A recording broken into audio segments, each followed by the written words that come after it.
Greetings, and welcome to When the Moment Chooses You. I wanted to read the bio of Jan and Janette.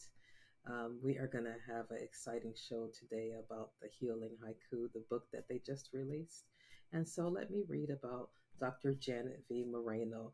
With more than 20 years of clinical and leadership experience, has extensive clinical and academic teaching, mentoring, coaching, consulting, and professional development experiences. As a Caritas coach, she integrates mindfulness as a transformational, caring leader and has led several organizations' strategic integration of the theory of caring science into professional practice environments.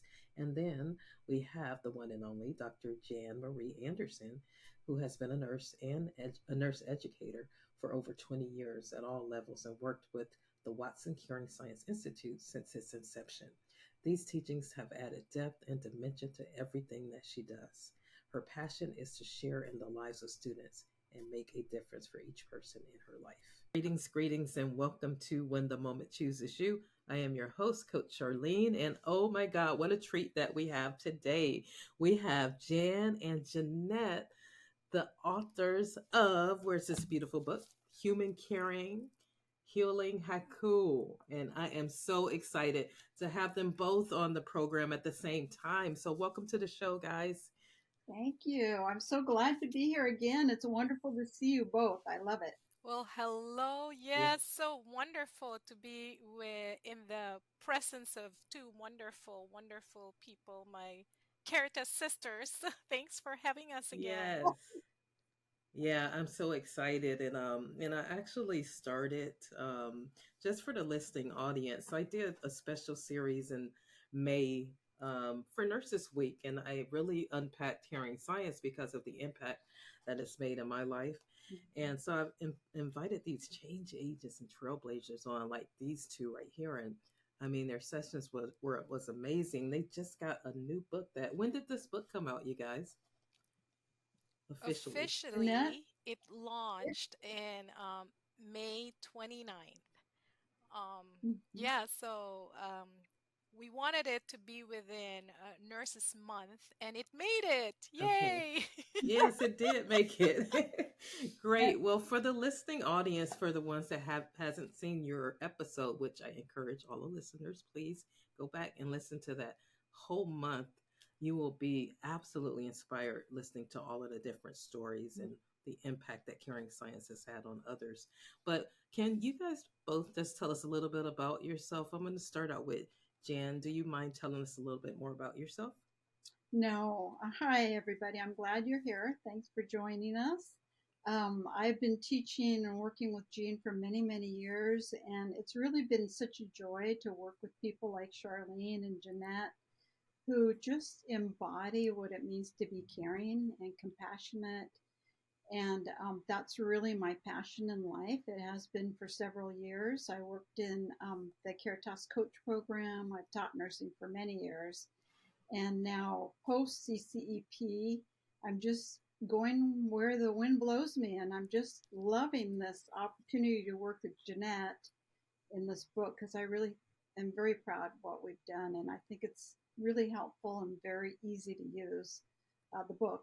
So, anyway, it's just been a joy and a light in my life. So, Wonderful. What about you, Jeanette? Jan is just like you, Coach Charlene, has been an inspiration to my life, as a Caritas coach. I met her initially in Boulder back in 2016 when my young self was just so excited about, of course, nursing and nursing profession and integrating caring science within our organizational professional practice environment. And Yes. it, it's a beautiful journey with Jan ever since 2016. I would never want to be off of her list and my list. Um, she's been my go to coach, mentor, advisor. I can speak my heart out to her, my mind, my soul, because being the Caring Science Program Director back then, she she was the only person who I was able to unfold my true self through my Yeah, that's reflections through the awesome. Caritas Coach education program. So, yeah, I've been a nurse for more than 20 years and a Caritas Coach since 2016. So, about 8 years. And to be able to publish my first book and partner with Jan, oh my God, what a treat. So I'm so Yeah. excited to share with Jan and you this, today and with all of your followers and viewers, our journey. Mhm. Well, that is wonderful, you guys, because what I really, really love is, and that's really why I started this podcast, because I really wanted to unpack stories. There's so much power in stories and that they actually transform lives. And the other thing that I absolutely love about what I found just doing the podcast, I'm coming up on, I think July 7th, I'll be at my 2 year mark. And to be able to see what different things nurses are Yeah. doing is amazing. I mean, I've heard some phenomenal stories, and it really, really blesses me because if we have anybody that's stuck, they can see that nurses can do whatever their heart wants them to do. So And so that's what's really beautiful about that. So I really love this this whole concept because where I love Dr. Jane, she was just saying that we're already it, where she's just trying to remind us that we have it. And so as we get ready to dive into the conversation, I'm wondering if we can start off with the why behind the book. I'd love to Mhm. hear each of your whys of why this book and why right now. sure. Mhm. Jan, Jeanette, would you like you me want to to go go? first? Yeah, for sure. Because I was the one who actually called Jan. I said, "Can you please help me get published? I don't really know where to start. I have all of this haikus." And one thing in my heart, as a clinician, as a nurse leader, as a nurse professional, this, the theory of caring science is what guides my practice. I want to make sure that the work, the aesthetic work that I'd love to be able to share to the world is really well aligned with who I am as a nurse professional and how I would love for it to emanate and transcend to others. So it was so important for me to partner with Jan, who, as I said earlier, have knows me in and out and is as well the expert that I highly respect. How the haikus came about is really through the height of the pandemic for me. Um, it was just haiku really depicts and presents dramatic moments in our lives every day. It's like common occurrences. And it existed since 1644, and I've read about these four great haiku poets from Japan and Asia. And it's really about the common occurrences of depictions of life as it unfolds every day. It's mostly about nature, it's mostly about what we experience in life, and it's a reflection of what the author feels about it. And at the time of the pandemic, it was so devastating to be watching as a leader, to be seeing all the suffering around us.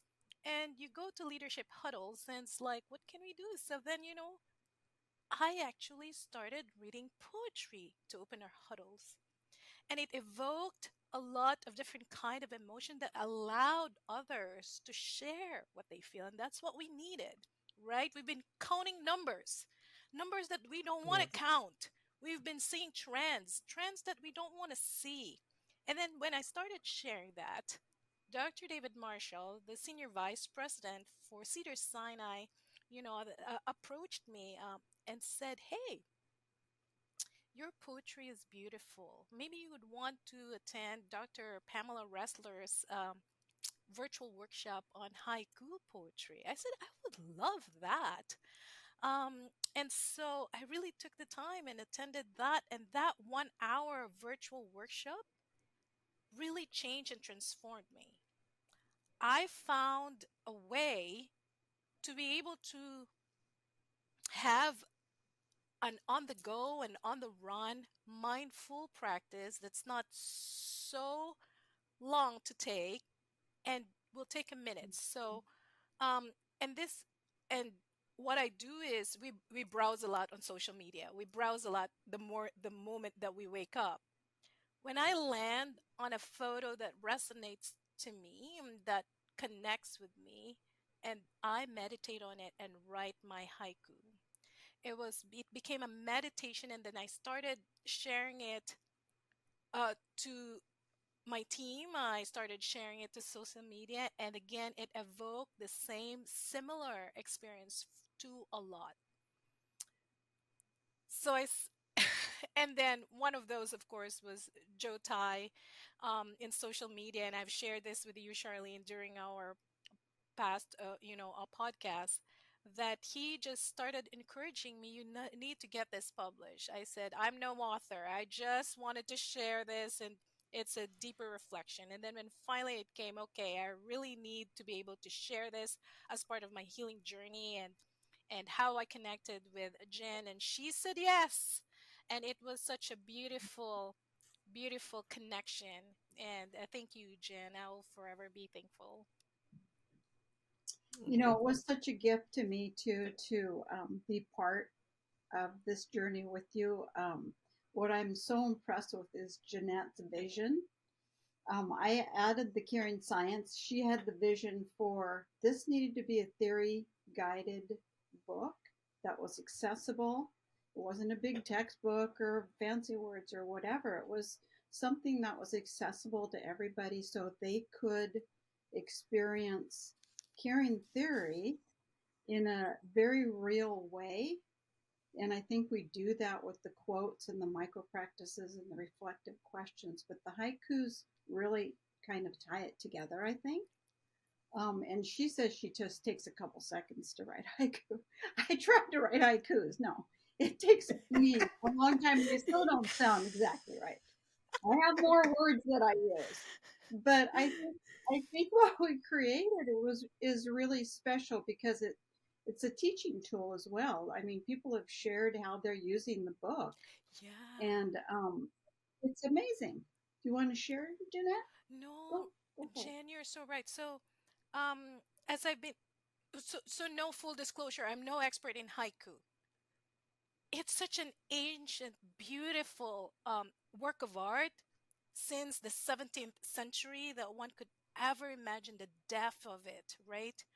But I said earlier that it presents dramatic moments that we find in common everyday occurrences, and that's what gave me the idea.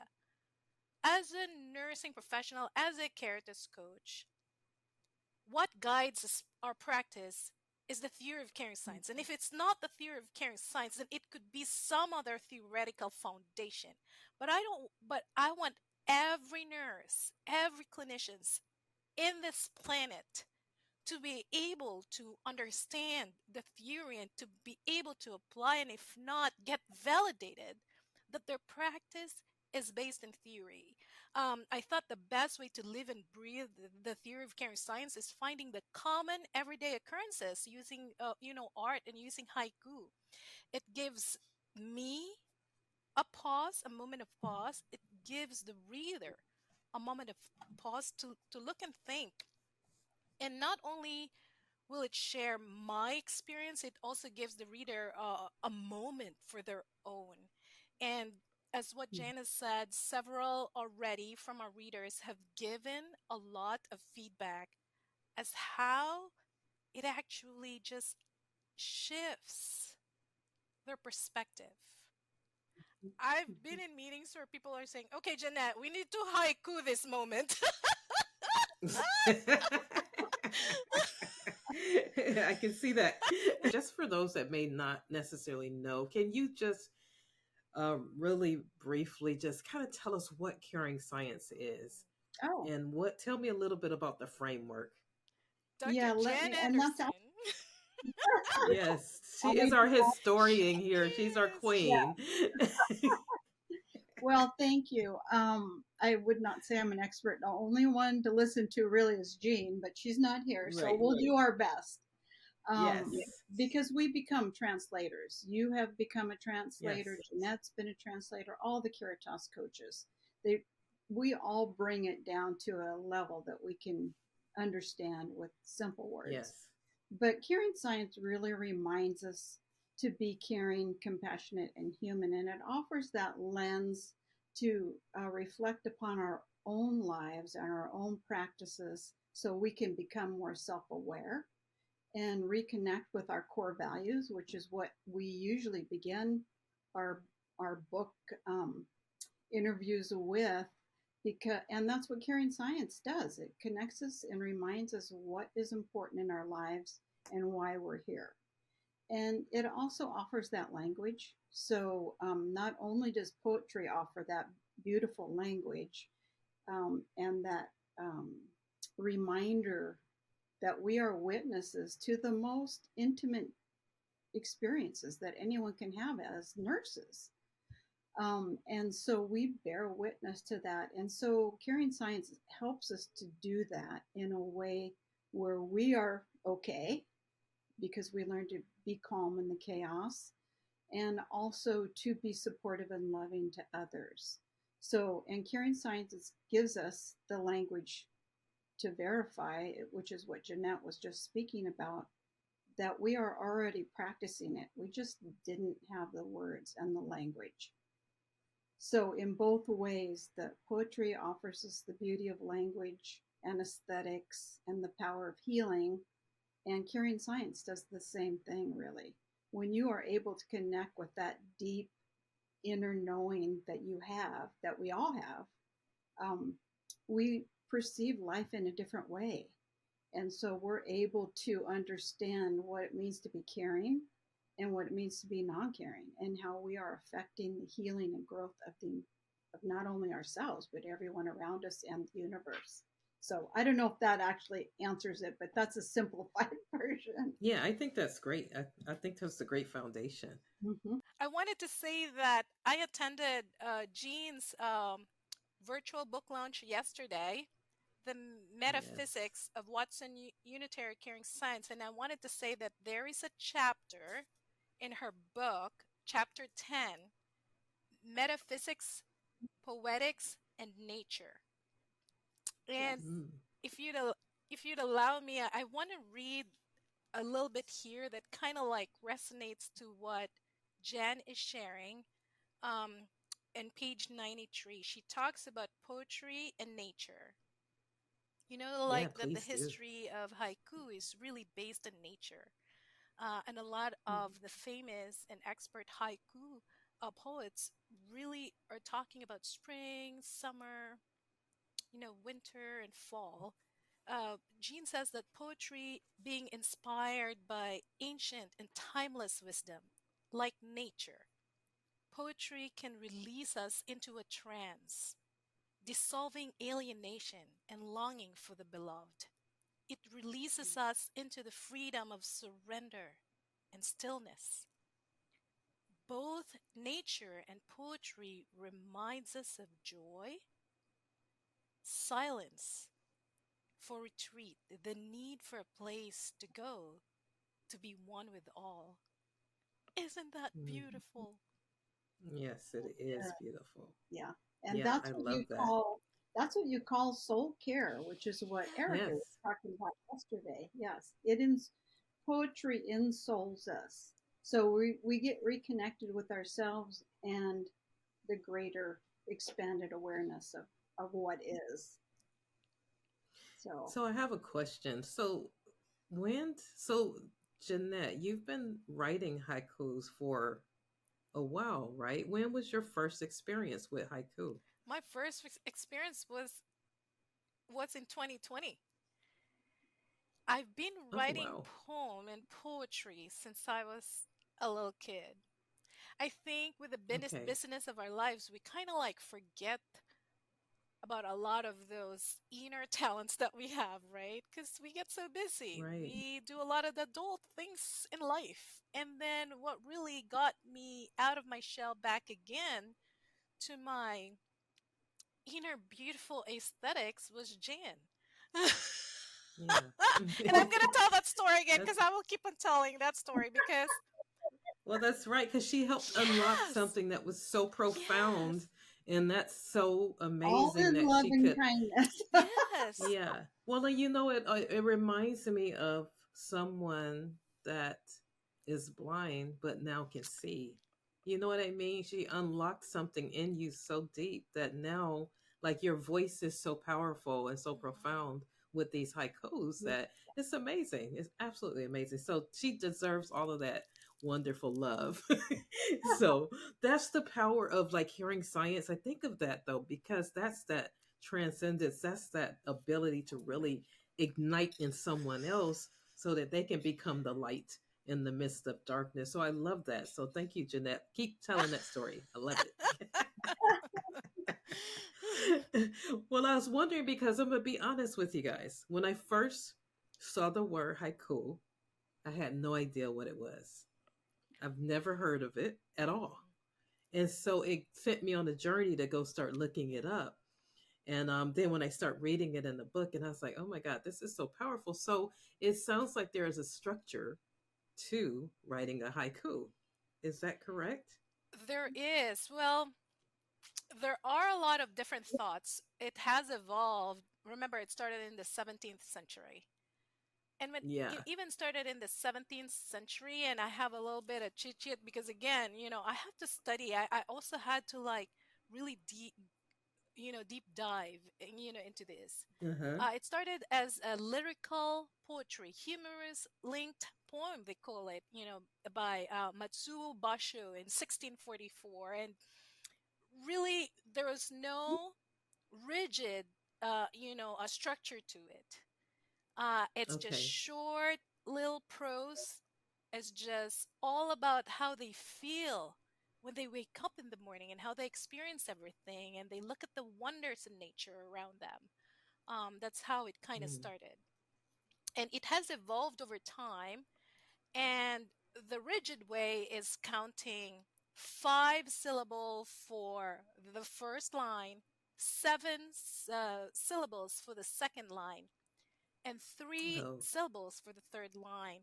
But in all honesty, modern haiku or any haiku doesn't have to be rigid like that. But if you notice in how I created all of them, it looks rigid because they all has that pattern of 575. And here's the reason why, because I use it as a mindful meditation for myself. I likened it with finger tracing. And both of you Mm. know about the mindfulness around finger tracing. Yeah. And Mhm. Cleveland Clinic actually has, a blog around finger breathing, they call it, where, breathing in and out, breathing in and out. And I developed that kind of mindful reflection every morning. It saved me, it survived me. So the counting of, so I look at an imagery, I use quick coherence to meditate and clear my mind and declutter just to be ready for the day. And then I start counting my words. And it became more of a breathing, mindful practice technique for me to make sure that I have the number of syllable. So if you notice, all of my haiku really has the 575 because I Yes, use I it did. as my mindful meditation. And it Mm. doesn't have to be that way already. There's a lot you could haikus. You don't need a title. Otherwise, if you have a title, you'll have to count it as part of it. There's what I'm learning as well is you don't need commas, periods at all because everyone has different experience. They could add to it or they could say, that's it. This is my experience, and this is what resonates to me now. So I think that's why I love how beautiful it is, because when I started doing workshops during the at the time of pandemic, people starting to add to it. I show them a photo, and the next thing you know, you have a whole poetry because people start adding to it, and that's the beauty, I think, of haiku. Yeah. People connects with it. Yeah, that's great. I did try to do it in the structured way, and I did not have a lot of success with that. You know, I love that, Jeanette, that you're doing the breathing and the I meditation. know, it's beautiful. Beautiful. Yes. Yeah. Yes. One of these days, we're going to have to do a workshop on haiku poetry. Yes. And at the end of the presentation, 45 minutes, people are blown away because I was like, I don't write poetry. I don't know. Like, and then they started doing it. I'm like, oh my gosh, I was able to do it. Yes, yeah, we have to Yeah, have a let's do it. workshop because that was I yeah, I love words and I love playing with words and the spoken word and things like that. So I definitely want to do that. So tell me what you guys would say for the breeder in particular. Can this be for anybody or is it just for nurses? Yeah, we've talked about writing other books, one for moms, one for kids, whatever. Teenagers. Um, Teenagers, Yes. yeah, we don't want to forget them. Yeah. No. And I think it is for anybody. That's why I think in the title it says healthcare Yeah. providers, although Yes. it's mainly addressed to nurses. It can go to anybody. I mean, we take care of people all the time, right? Yeah. So, and we kept it simple enough that it's hopefully useful for That's others. right. So, yeah. Anyway, I want to go share. ahead, I want Jeanette. to share something, Jan, and I'm sorry to interrupt. I got excited. I I sent a book to one of my best friend. In fact, one of the poems was inspired by her. She's a nurse in New York. She has had experienced COVID. She has had experienced suicide and depression. And then most recently, through this experience, she had an above the knee amputation. If you see in the book, I just don't remember which page, I wrote about dancing feet. And she corrected me, Janette, dancing foot. I mailed her a book because I mailed her a book. She said, my 91-year-old mom got a hold of it. And her beautiful, wonderful mom wrote me a letter about it. Oh. It's so beautiful. I was gonna say, I was like, I hope it was in front of me. It made me cry. She loves Oh, art, she loves poetry, she loves Emily Dickinson. And then the moment she saw me, it gave me that letter. She started just doing oration and declamation of all the poetry that she loved in her youth and inspired by reading the books. So, yes, it is for everybody. It truly is. I'm just, I'm just so thankful and grateful and and honored that the thought of having put this together is really for everyday life and everyday experience. That we would love to share the work of Dr. Jean Watson, the theory of caring science, that it all connects all of us as human beings, you know, in this um, in this beautiful, beautiful lifetime. Yeah, that's wonderful. I'm wondering, do you guys have favorites yet I in the do. book? I have a Share. favorite. Caritas Process 6. Yeah, let's see Oh, what good. page. Share it with us and let us know Okay. why that's your favorite. You know, I love it. It's on page 66. And the book is kind of arranged in a way that captures Jean's um, quotes that share her our theme basically of each Caritas process, a practice, Janette's beautiful haikus, and then questions for reflection. But this one this one on page 66 has to do with the universal heart. And as we always start in caring science, we begin with ourselves, right? How are we feeling? How are we doing? How can we be better? And so that's what all these micro practices and haikus really end up doing, helping us to become more caring, more connected, more compassionate. So Jean's quote is, what we hold in our heart matters and affects our own evolution and that of humanity itself. And so we have a micro practice of trying to identify how we're feeling and what we're holding in our heart and how it affects us. And that's the micro practice. But the beautiful haiku reminds us of this, important idea that what we hold from within, ethical hearts guide our way, intuition sings. So, in other words, I know, I love it. Do you want to explain it a little bit, That's Yeah, so Janette? that's Yeah, beautiful. beautiful.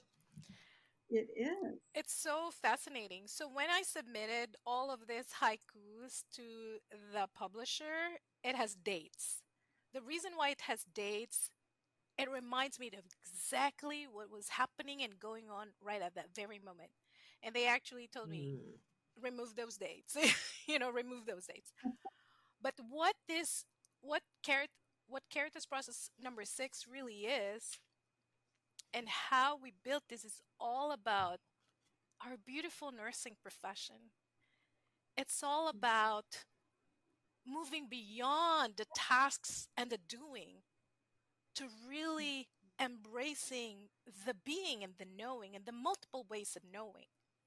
And so this one, a lot are my, if you say if I have a favorite, all of them are my favorite because they all have meanings. But I think Jan for sharing this one, because we are so I watched, right, overseeing new grad residency program, transition to practice, trying to support our new grads and new hires, into practice.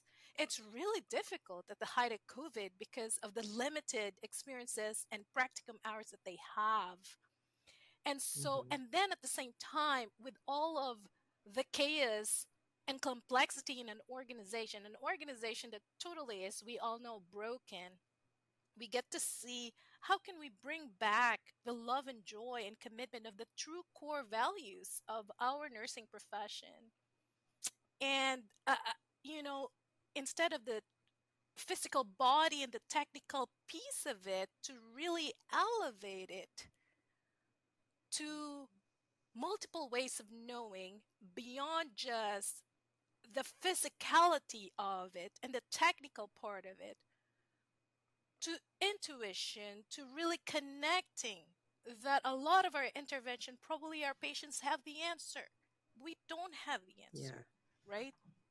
Probably walking into a patient's room and going directly to the patient to assess the patient versus going directly to the computer to assess what has been assessed already and what has been written, is something that what we'd like to be able to shed light, as a reflection for a lot of this haiku that's written. So to me, this is all about our moral and ethical foundations for what we hold as professionals, as nurses, and not only as a nurse, as human beings, right? I really like, and Jan helped out a lot with a reflection question because she really asked provoking questions that would Yes. let us, you know, open up to vulnerabilities. It says here in that page 67, what did you learn about what you hold in your heart and how it affects what you say, what you do, what you think, or what you intend to do at that very moment? It's as simple as that. Yeah, I mean it's so powerful. I really do think. Now, I got my book. Thank you, Janette. Um I just started reading it because I wanted to read it when I wasn't working. Really wanted to just really lean in and just taste it and see what's going on. And so I can't really say I have a favorite yet. I've only gotten to number one because I can't get past number one. But what was so powerful, this is what really stood out for me. It's on page 7, and it's this healing haiku that you wrote. And it says, clear blue skies above, practice of loving kindness, breathe and inspire love. And I just thought that was so powerful. And what took it to another level, because I'm in a certain season in my life, was what are the ways you practice loving kindness to yourself? And I'm telling you, that question, I just like start writing and kept writing and kept writing. And but when I got finished, I recognize that, a lot of us, when we talk about self care and, doing all of the different things, but what I wrote in mine was I finally learned how to say no. Oh, Yeah, I finally learned how not to accept the weight of the world on my shoulder. I mean, I was writing things like that. It just like start flowing. And I was like, oh my God, this is like so amazing. But this reflection and just the whole flow of everything, you guys, is so deep. If you really allow space that you want to be the highest expression of yeah. yourself and you want to be different than you were yesterday, these are so amazing. So I am loving this.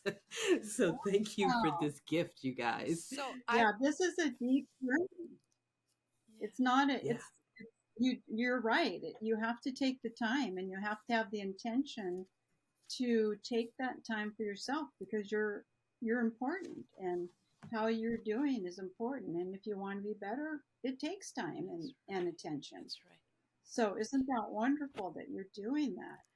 So happy. Yeah, and it's just so important. And just because I'm at the end of this particular season, there were so many times that I did not pause and I did not love myself enough to not do certain things, like to keep overworking myself and things like that. So this really is a journey of self-discovery, because if I can find out who I am and I can discover who I am, and then I mean like the true essence of who I am, not who I am as a automatron, but who I am as an authentic, heart led leader that loves to touch other people's lives. It just makes you really unpack that in it.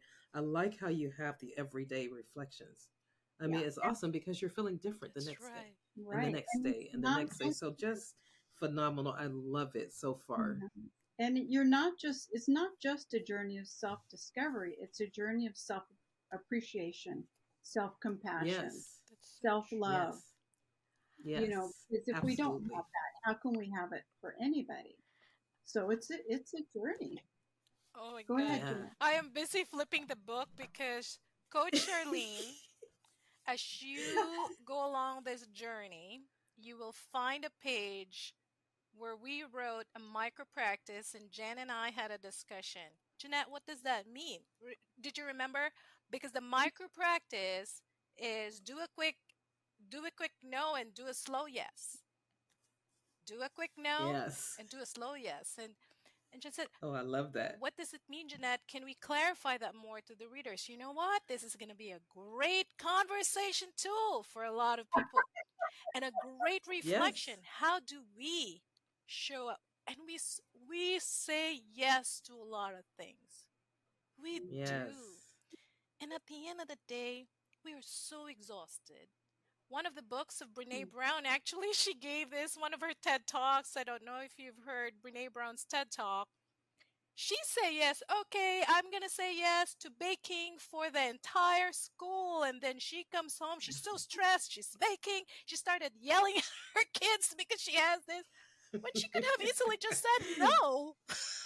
Yeah, exactly. So yes, there is one page. We'll let you reflect. How did it feel when you said no? Quickly. How did it feel? And the And the slow slow yes. I yes, like slow that. yes. Yep. Yeah. I mean, just absolutely powerful because you know what? I think, honestly, especially when you think about healthcare and how busy and how fast paced and how cutting edge we are, we really don't slow down to ask ourselves these questions. We don't stop to be mindful and to enjoy the moment and to find out what my soul is saying in the moment when I'm dealing with certain things. So I love that this really makes you be very intentional with what you're doing every day. So I'm super excited for all of the possibilities of this book, and I can like totally see this for students too. Yeah, because they're going through so much already and they haven't even started. That's true. Right. So to be able to do this like now while they're students and then grow in it, I could just see it being such a help and a healing force for so many And then they people. know already that they've established a foundation in what they do and it validates their practice. Without Yes. really doing a lot of readings. No, I love Jean's work, but it's so Yes. deep in some sense. How can I connect back to the universe, right? And get this applied every day, without Jan there next to me saying, "Okay, can you say that again one more time?" You do it, Janette. You But Charlene, you're so right. When we envisioned this and created it, we'd like it to be a really quick. I'd love everyone to randomly open it every day. And right now, I actually landed on mindful intention, and it's page 33, and it says the haiku here says, "Proud to be a nurse, advanced practice, lead the way, heal the world with hope." I Hmm. mean, if it resonates to you, make it your anchor for the day. Carry it with you. You know, um, I think it's a wonderful tool for a very quick huddle. It's a wonderful tool for before walking in to a patient's room. It's a wonderful tool before walking into a difficult conversation with a family and family conferences. It's a wonderful tool for anything. It's a wonderful tool to inspire others as well. Um, Yeah. so I'm really hoping So that people will use it, um, every day in their everyday experiences. Mhm. yeah, that's what I was gonna ask you guys. Like, what would be your hope and your dream for this book? Mhm. Well, part of it is to share caring science with That's true. many more people. They're not going to take the 6 month program or even a 3 month program, but if they start to just think about how important they are, what contribution they make, and appreciate all they've done and accomplished, and feel better about what they're doing or change what they're doing if necessary. They can connect in different ways that maybe they haven't even thought of. And maybe they can start writing poetry or painting or dancing or writing music, whatever it is. But we know all know that caring science and especially art, poetry, all the aesthetics transform lives. Mhm. So Absolutely. this is the hope for more care and healing and compassion in the world, That's right. I think. Yeah. Yes. And one of those that my hope, and I reached out to him to capture his insights about this book, is Dr. Dan Weberg. Um, he has a testimonial in this book, and if you'd allow me, it actually really captures us around my hope, right, for our Yes, profession, please. um, as clinicians, and of course, as we bring caring and compassion to the world. Uh, he is he resonated with the haiku on innovation, and that's in characters process number 6. Okay, now I'm gonna say it's my favorite one. So he says here that um, the final line in this haiku, beyond horizon. So the first line says explore, innovate. And the last line is Beyond Horizon truly captures the essence. It serves as a reminder that our journey towards exploration and innovation is limitless. It encourages us to look beyond the confines of our current understanding, to dream boldly, and to strive for a future where healthcare knows no bounds. It serves as a powerful affirmation of the transformative potential that lies within each of us. It inspires me to continue pushing the boundaries of what is possible, knowing that the path to progress begins with a single step outside of our comfort zone. We inspire Dr. Dan Weaver. Yay! I love it. But I think the moment we free our minds from the clutter, the moment Yes. we embrace our true selves and acknowledge who we are, creativity and innovation just gonna be blooming left and right around us. And Mm-hmm. see what I've learned in my characters coach program, we gotta pass through 1, 2, 3, 4, 5 to weigh even before we can be creative and innovative. We need to be able to embrace our true self, our authentic Right. self, and have that loving mutual relationship with each other and be able to allow ourselves to express both positive and negative way even before we could truly embrace innovation and creativity. That's really what, to me, is my hope for nursing, for healthcare, and for the community. For this book, it's truly profound, but it has to start with our everyday beautiful life as we give meaning and reflection to it. Yeah, that's Beautiful. powerfully said. Go right ahead, Jan. No, that's what I was going to say. That was beautiful. And it's so true because that's really what Caring Science and Gene are trying to do is change the world basically. And it starts with us, and Yes. so Caring Science helps us to do this in a more intentional and conscious way. And so innovation is that creativity or co-creation or using multiple ways of knowing, which is what Janette has been saying, to Yeah. to go beyond this, the information, the data, the numbers, like you started off saying, Janette, because we are human beings with feelings that affect how we feel, not just how we feel, but how we heal. So it's this is crucial. So I love that. Yeah, it's absolutely amazing. I was listening to Dr. Watson yesterday when she was launching her book. And I mean, it just like I felt like she was giving people permission to Yeah, dream and go beyond the borders of where we are now. Like there will be some innovations that happen that came from nurses because of this consciousness sure. that we're raising, that we're getting ready to tap into. And so it's extremely powerful. And you guys are, I'm so thankful that you guys have written this book and have encouraged me to like jump in and be my authentic self. And it's just it's beautiful, and I'm so thankful. So I'm wondering though, have you had any barriers um to moving this forward at all?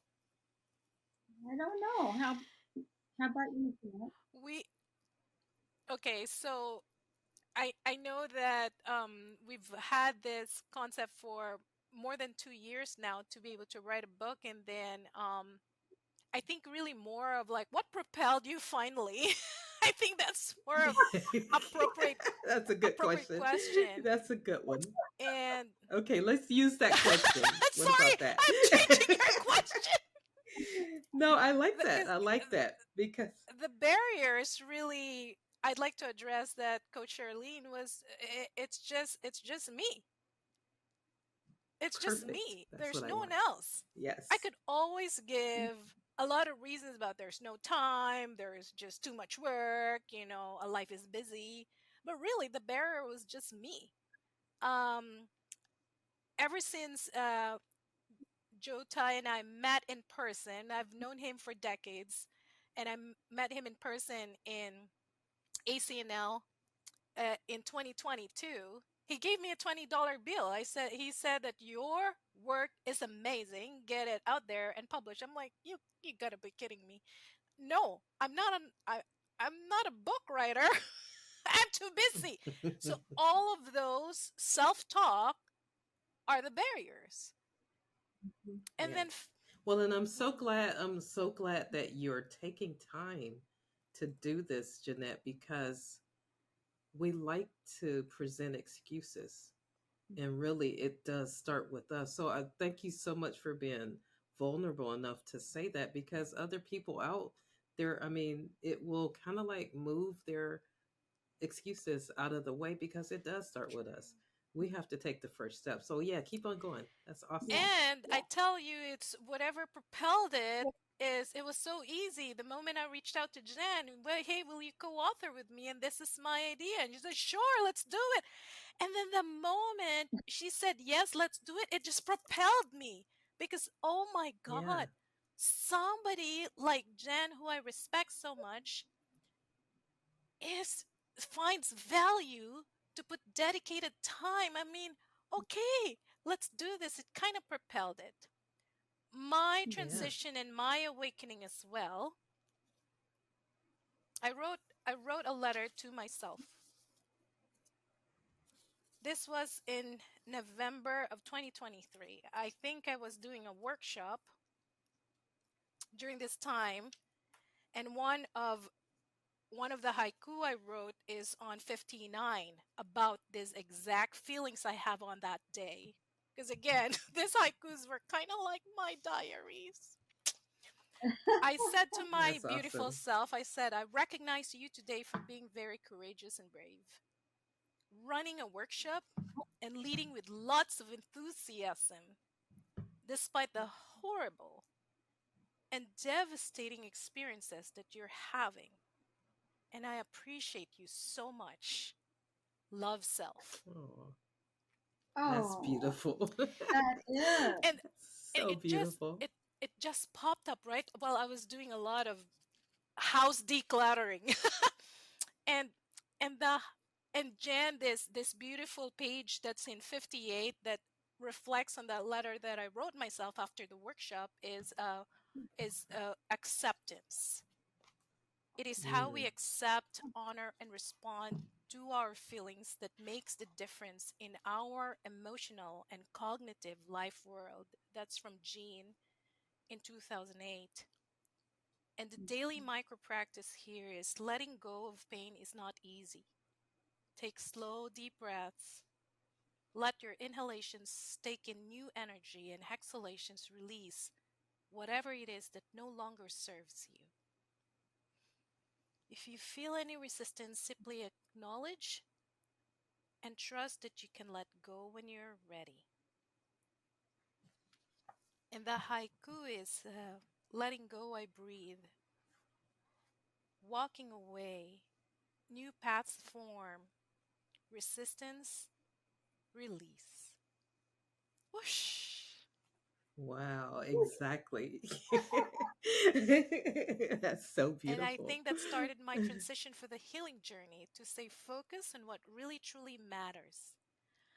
Yes. I may have a shorter period of life on earth, I may not have, but the legacy that I'd like to leave is the dedication and sharing of whatever haikus that I have on my phone, on my notes, on a piece of napkin, in social media, and just put them all together and hoping it resonates with others as well. Yeah. And I think you're Absolutely. sharing more than your haikus, really, Yeah, Jeanette. You're sharing your big absolutely. heart, your love of nursing, your love of others. It's a beautiful thing that you offer. So And it's it's been so powerful. It's so like I can feel you through the screen. And I know that the listeners will be able to do the same thing. I'm wondering, I always like to pose this question, and because I know that everybody's not right with self yet. But what would you say to someone who is kind of like stuck? And how could they use this book to help them to get unstuck? Or any advice that you have for that type of person that's kind of they're still going to work and they're still doing what they're doing. And just like today, I heard someone say, I'm doing it, I'm slaying it, you know, I'm reaching, the data is improved, this, that, and the other, but I feel dead inside Oh, because I'm so exhausted. well, So the they're first, doing the work. On the yeah, outside, they look amazing, yeah, but internally, the soul has suffered something, some moral injury, but they're still going. yeah. What they're sharing with you is so important because they're already self-aware. They know how Yes, they're feeling and they know things aren't right. And the hardest thing really is then to do something about it. So sometimes you need help. I mean, you need. Luckily, she has you to talk to, and maybe a caring community. But sometimes what happened when people are in CCEP and they became more self aware. They knew it was time to go. So big decisions have to be made, and it's always a balance of, okay, I need an income, I need a job, but there's so many opportunities. So, but that's the first thing. She's aware. So now what's next? And it always starts with Caritas process one anyway. Like you yeah, said, it's a journey of self discovery first, but then self appreciation, self love, self compassion comes with that. So that's that's a tough awesome. one. Yeah, Yes. because coaching